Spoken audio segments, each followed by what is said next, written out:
Our children and young people services consist of two service lines basically. They're inpatient services and community services. The inpatient services are commissioned by NHS England and their national services, and our community services are commissioned by local CCGs, so the 6 CCGs in our area. So we provide children and young people services to everybody up to the age of 18 for any mental health problems that they may have, and that includes young people with learning disability as well.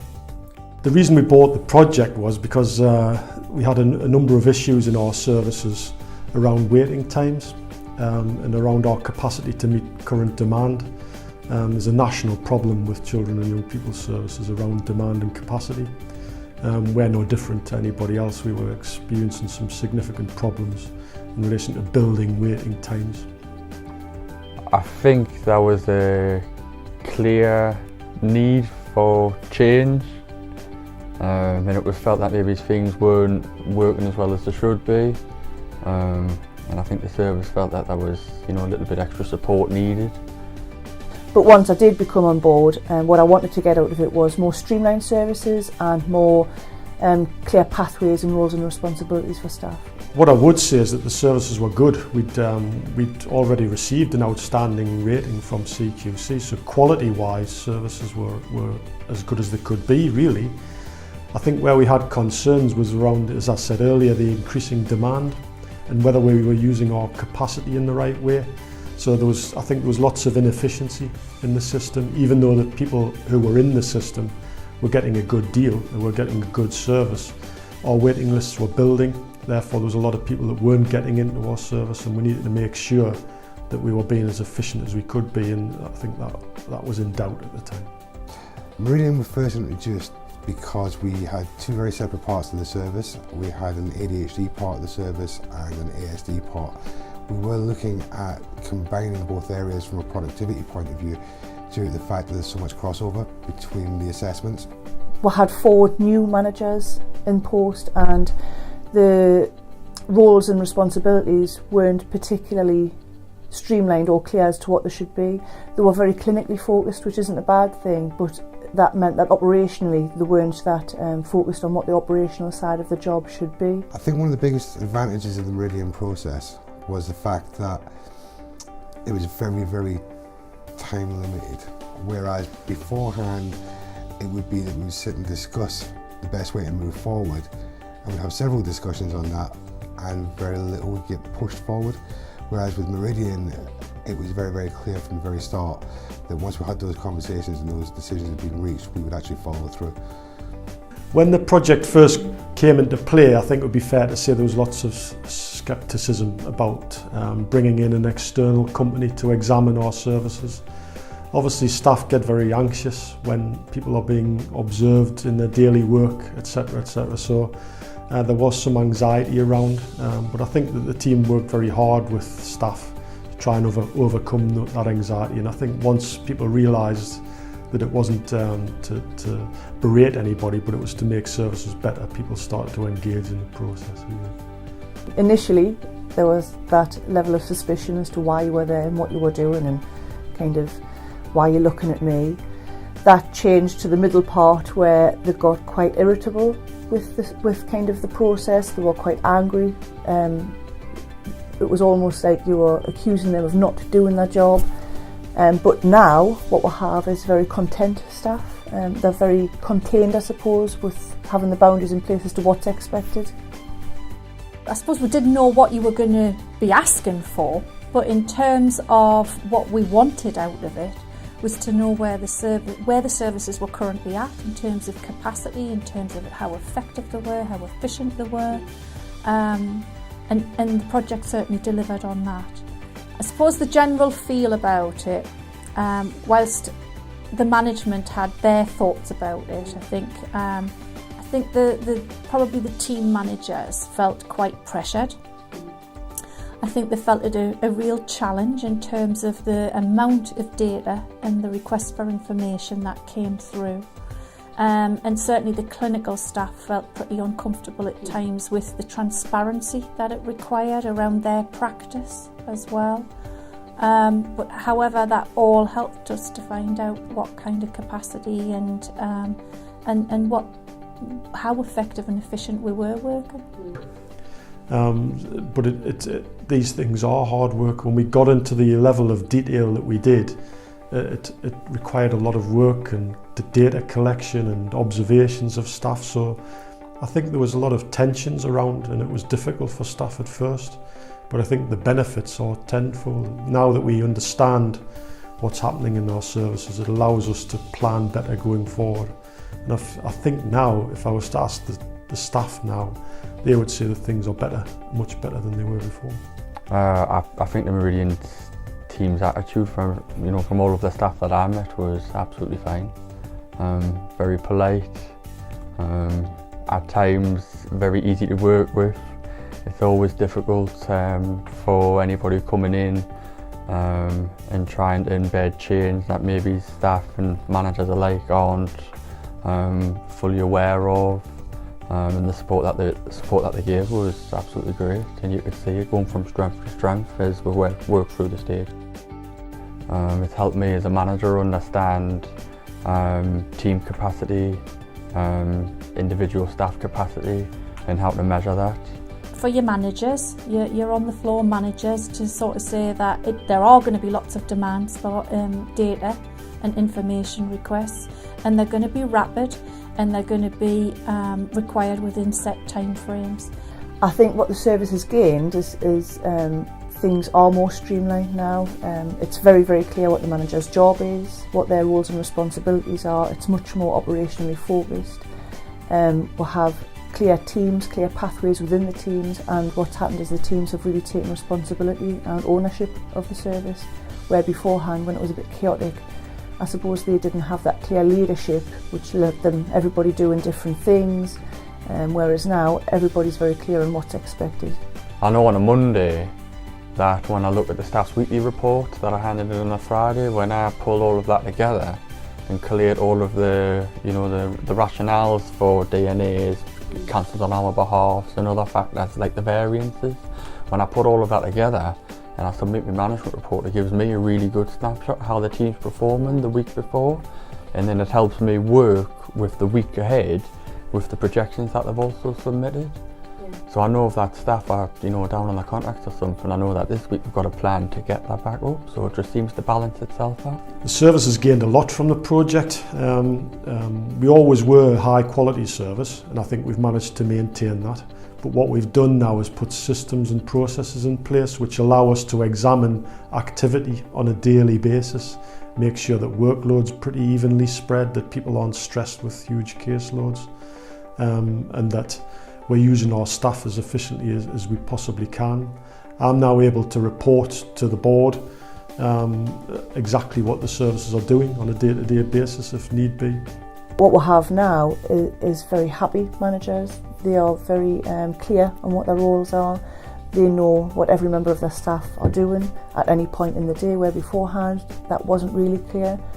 And the proof's in the pudding. Our performance has increased quite dramatically over the last few months. And I think that is down to staff and managers being clear on what their roles and responsibilities are, having clear guidelines and pathways, and in turn they've really taken ownership of the service, and what you have is the goodwill returning to the service, which you kind of lost before in the chaos. I definitely think these changes in terms of the new alignments of teams, and the specific structures and what each team does with the pathway that is embedded. I really do think it gives focus. I think it gives staff identity, it gives the team's identity, and I think all of that was maybe missing for this process. I think what we gained from it is a greater knowledge and a more accurate knowledge around our capacity and our activity levels within the services, which is what we wanted.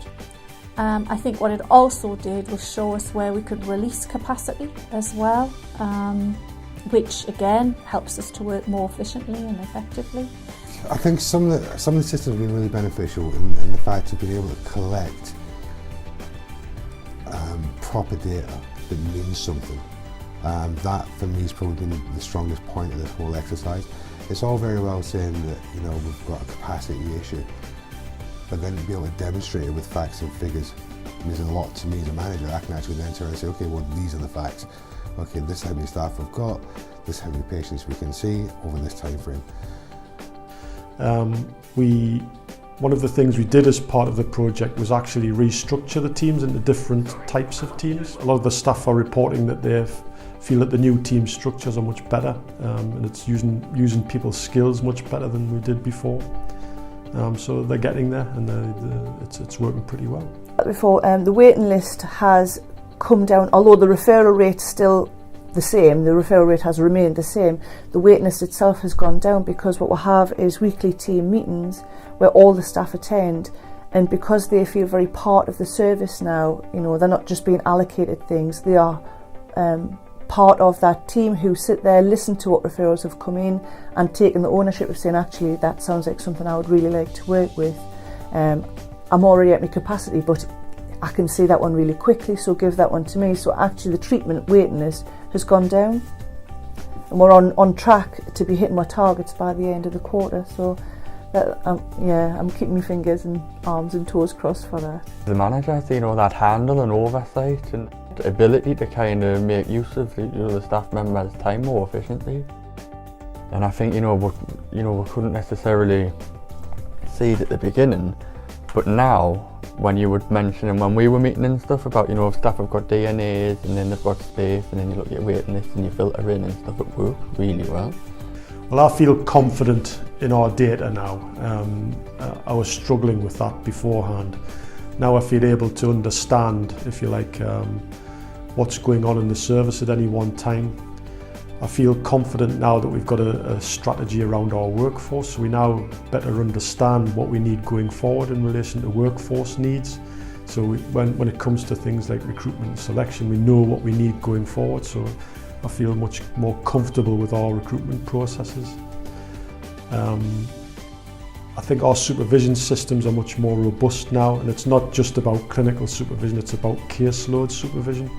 So managers are using a framework that I feel more confident with, that's more robust, and it's based on an agreed framework basically. So things are looking a lot brighter.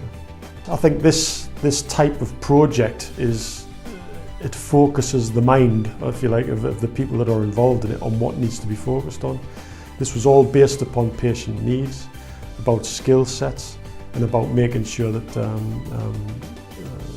the work was distributed fairly across the teams. Those are always important things. It doesn't matter what type of service you provide. So where there are issues around bottlenecks or waiting lists or services not functioning very well, this type of project can only benefit the system, really. As with any change process, it takes time to embed, and that's something that for any project needs to be built in to the project timeline, and it has to be realistic. We're asking people to change ethos, we're asking them to change their practices, the way they work. You're asking them to come out of their comfort zone. That doesn't happen overnight, and that will take time, and I think that needs to be vectored in, particularly by the organisation you work for, and be supported and allowing staff to do that.